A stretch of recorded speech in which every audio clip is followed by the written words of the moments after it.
Welcome to MSP lecture series on main group chemistry. In fact, this is my 47th lecture in the series. Today I am going to start the chemistry of group 16 elements. The group 16 elements are the last group among S and P block elements to contain a true metal in polonium. You can see here in group 16 elements are also called as chalcogens.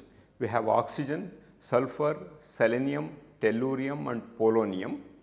General trends are similar to other group elements. Oxygen and sulfur are true non-metals, whereas selenium and tellurium are semiconductors and polonium is a true metal.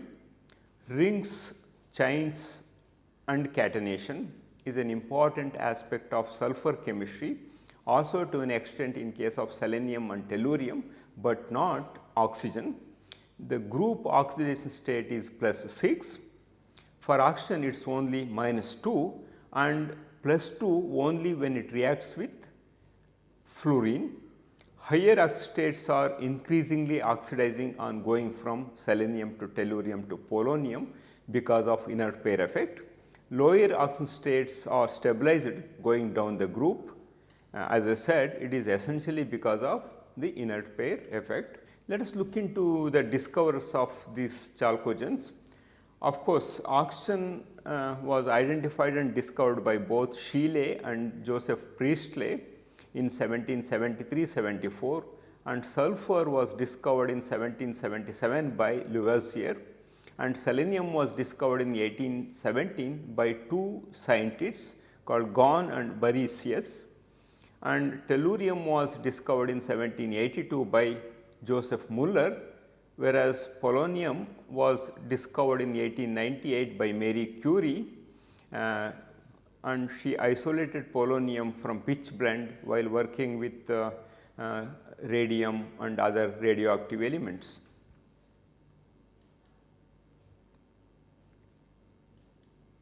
Okay. And dioxygen makes up 21% of the Earth's atmosphere. 47% of the Earth's crust is composed of oxygen containing compounds, example water, limestone, silica, silicates, bauxites, hematite and several other minerals. It also occurs in sulfur containing minerals which include iron pyrites, fool's gold, that is iron sulfide, galena, lead sulfide, spiralite or zinc blende, zinc sulfide or ZNS. Selenium and tellurium are relatively rare. Selenium occurs in only a few minerals, while tellurium is usually combined with other metals. For example, in sylvinite, the composition of that one is AgAuTe4. So, this plot shows the relative abundance of group 16 elements excluding polonium in the Earth's crust.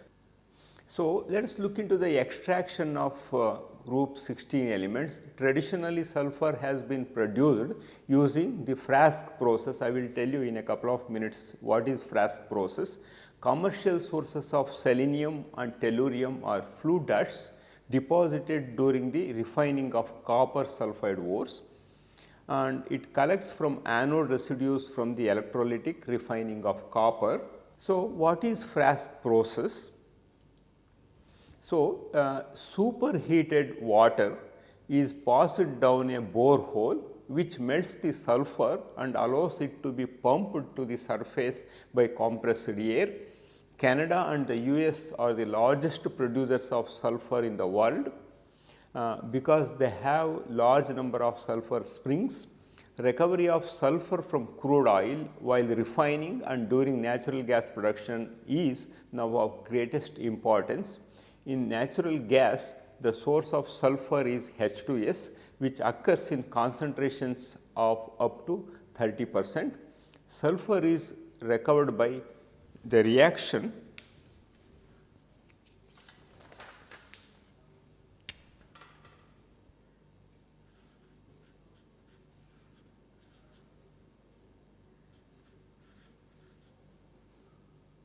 so using activated carbon or alumina catalyst.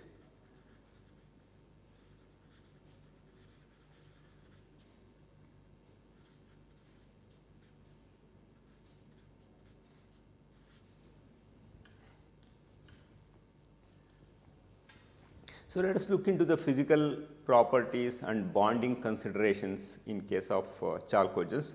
The trend in electronegativity values has important consequences, as can be seen in the ability of OH bonds to form numerous strong hydrogen bonds. In fact,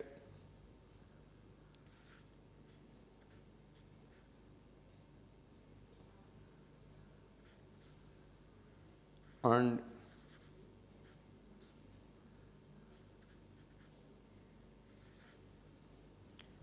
where X equals electronegative elements such as oxygen, nitrogen and fluorine. So, interactions are relatively strong hydrogen bonds.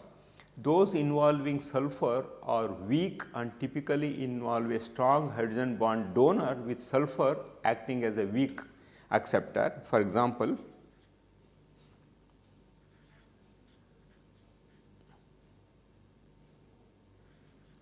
okay.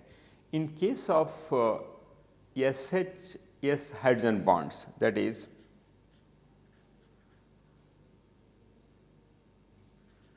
the calculated hydrogen bond enthalpy is approximately 5 kilojoules per mole,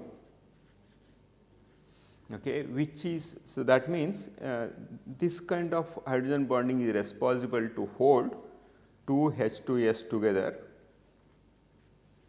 okay, which is very weak compared with what we come across in case of hydrogen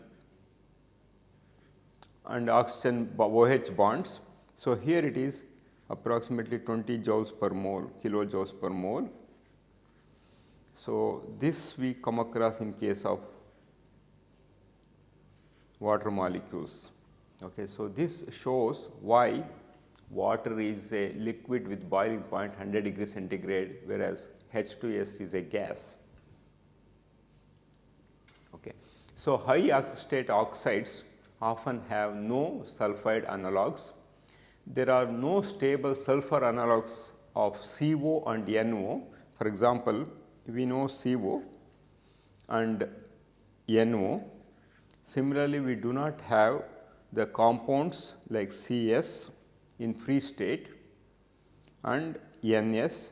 However, CS2 and OCS are known. Okay. So, the highest fluoride of oxygen is OF2, but the later elements form SF6, SCF6 and also tellurium hexafluoride. So, that means basically with fluorine we have OF2, whereas in case of sulfur SF6 is known, and also in case of selenium SCF6 is known, and also in case of tellurium with sulfur, selenium and tellurium in +6 oxidation state. Okay. The coordination numbers above 4 for sulfur, selenium and tellurium can be achieved using a valence set of Ns and Np orbitals.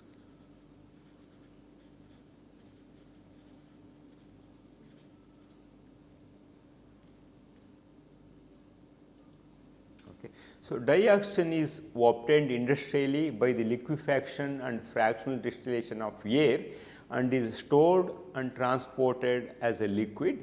So, convenient laboratory preparation of oxygen are the electrolysis of aqueous alkali using nickel electrodes and decomposition of hydrogen peroxide.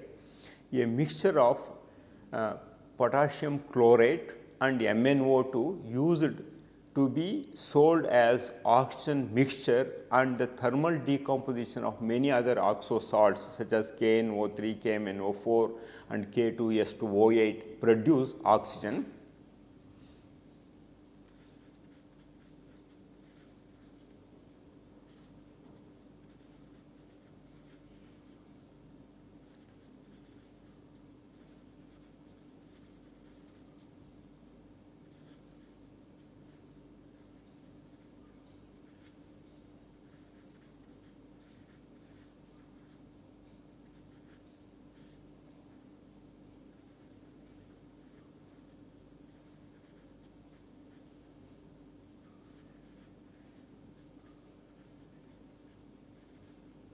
Okay, so these are some of the important methods of preparation of oxygen. So dioxygen is a colorless gas, but condenses to a pale blue liquid or solid at very low temperature, and it is paramagnetic in nature due to the presence of two unpaired electrons. So in all phases, oxygen is paramagnetic with a triplet ground state. The two unpaired electrons have the same spin with the valence electron configuration. One can write like this. I am sure you are all familiar of writing this one.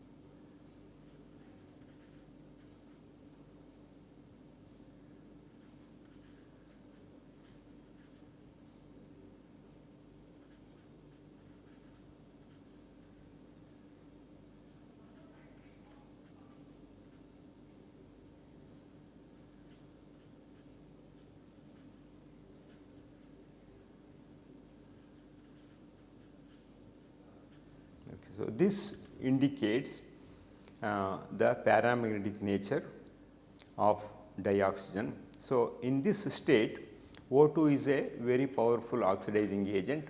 However, a singlet state oxygen, that is, so this is singlet state. Here both the electrons are paired.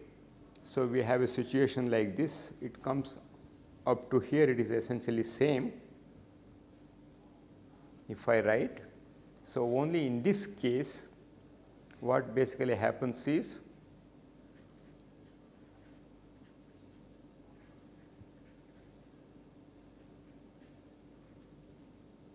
and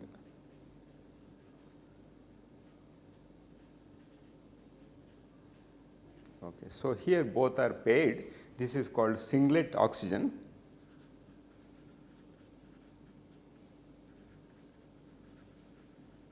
Whereas this one is triplet oxygen. The singlet oxygen with a valence electron configuration of this one lies only about 35 kilojoules per mole above the ground state.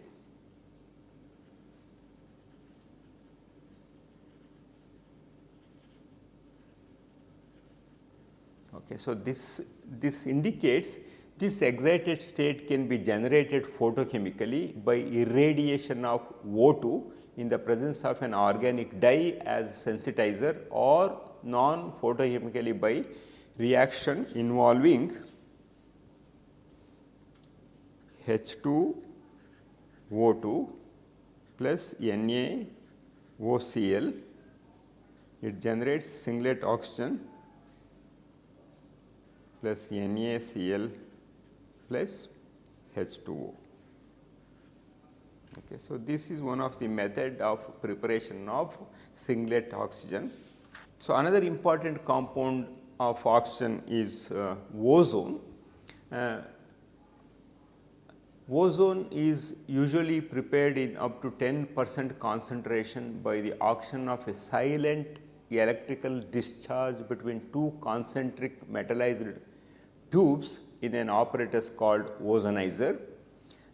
You can find this instrument in any organic textbook because many of these compounds are used in ozonolysis, and many ozonolysis reactions involve this ozonizer apparatus. The action of UV radiation on oxygen or heating oxygen about 2750 Kelvin followed by rapid quenching also produces ozone. In each of these processes, oxygen atoms are produced and combine with oxygen molecules to form ozone. Pure ozone can be separated from reaction mixture by fractional liquefaction. The liquid is blue and boils at 163 Kelvin to give a blue gas with a characteristic electric smell. and molecules of O3 are essentially bent. So, this is how ozone structure looks like.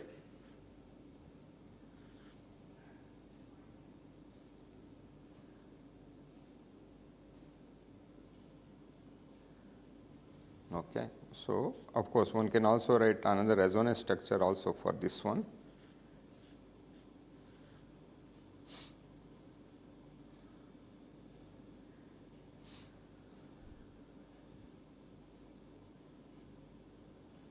Okay. It has C2V symmetry. Okay. Ozone absorbs strongly in the UV region. Its presence in the upper atmosphere of the earth is essential in protecting the planet's surface from overexposure to UV radiation coming from sun. Ozone is highly endothermic. The pure liquid is dangerously explosive and the gas is very powerful oxidizing agent.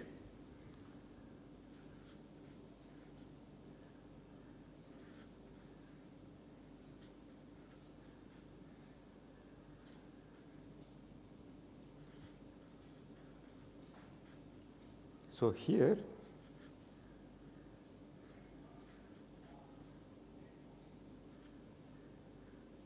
that is O3 gas at 298 Kelvin is plus 142 kilojoules per mole, okay, and O3 plus 2H plus in aqueous medium takes 2 electrons in a reversible fashion to form O2 plus H2O. So, here E naught for this reaction is plus 2.07 volts.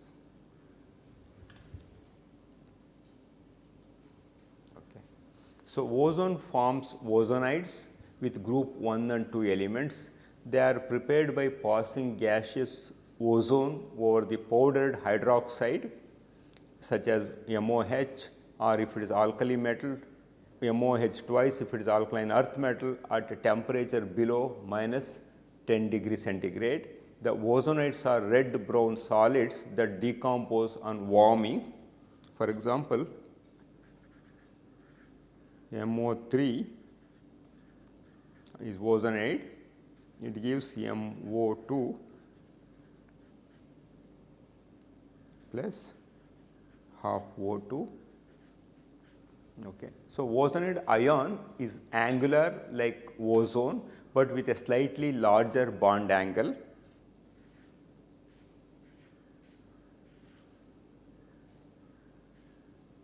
This, if you just compare, if I write A and this D, I can write here for ozone D, the OO distance is 128 picometer and the angle A is 117, whereas in case of ozonide,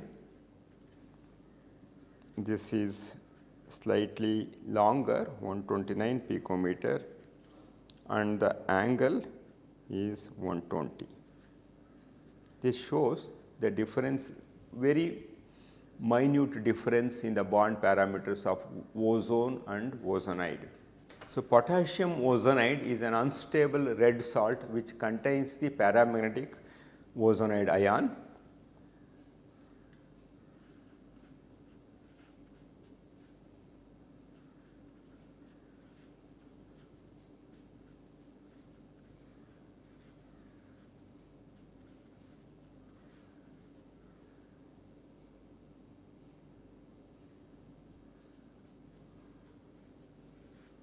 Okay.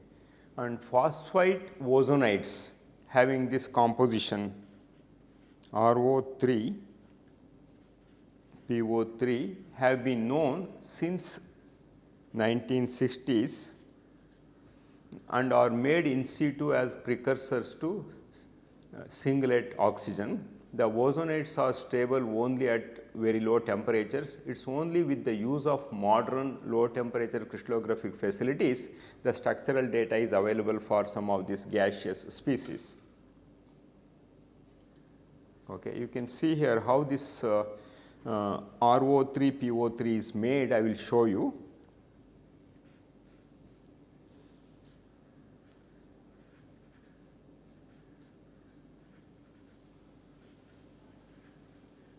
So, when this trihydroxy alcohol is treated with PCl3,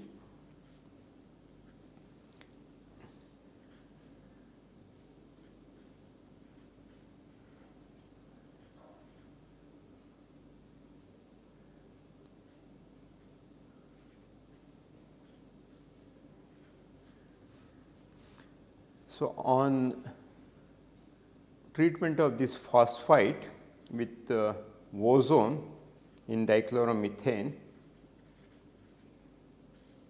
leads to the formation of phosphorus ozonide.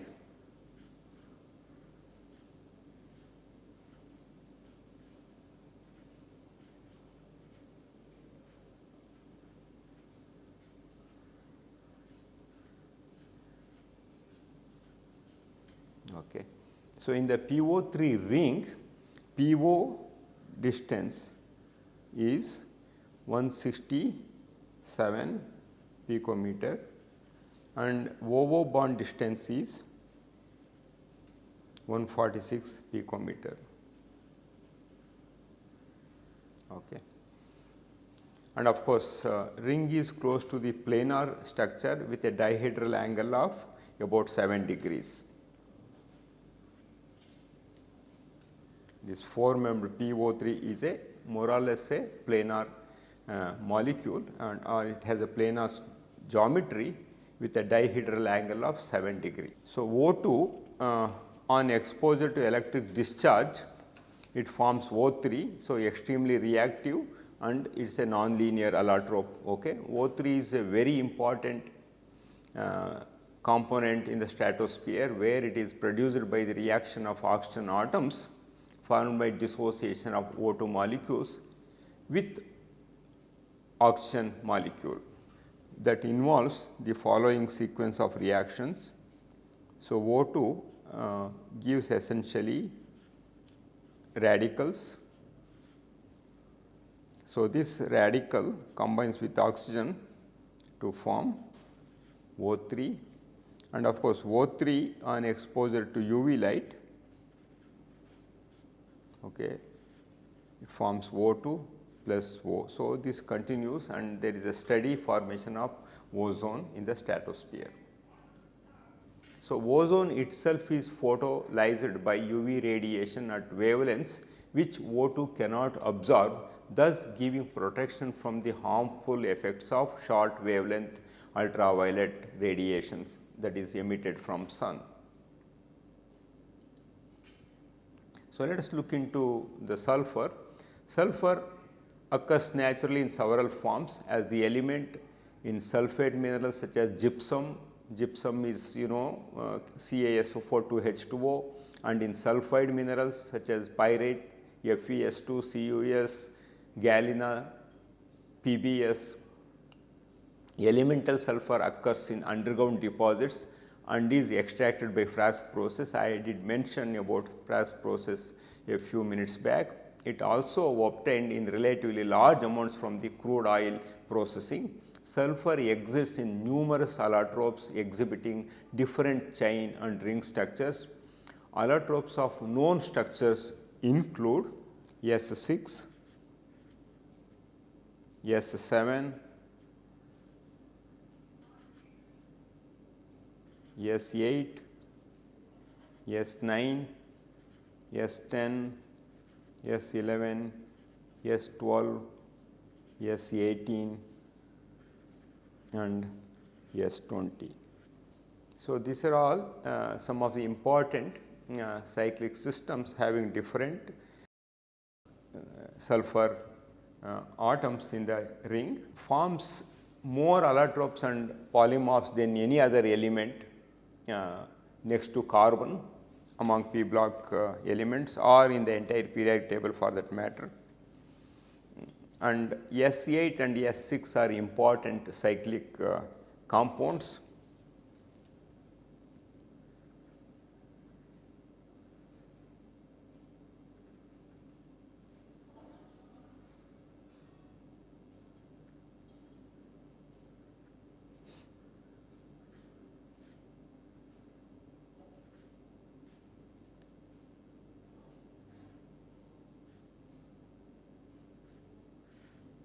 Of course, you can start 1, 2, 3, 4, 5, 6, 7, 8. This is S8. Similarly,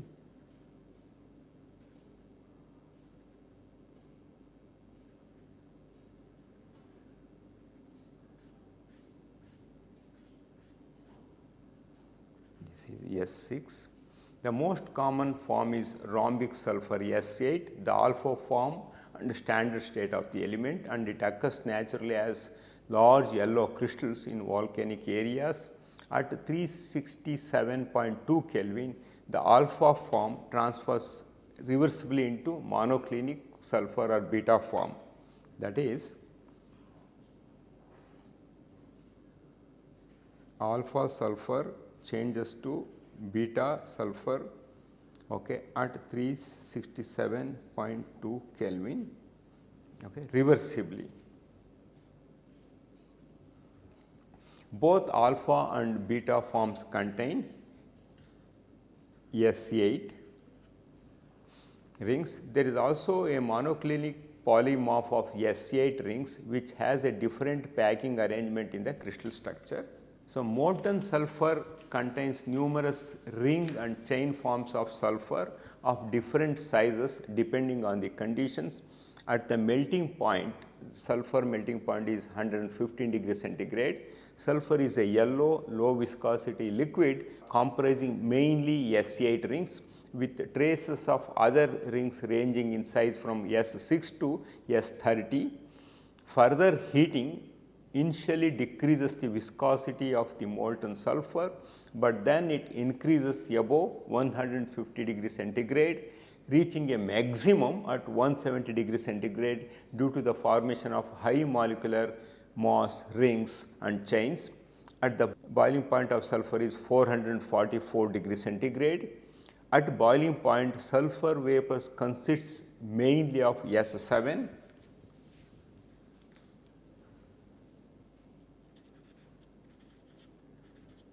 that is 444 degrees centigrade. Sulfur vapor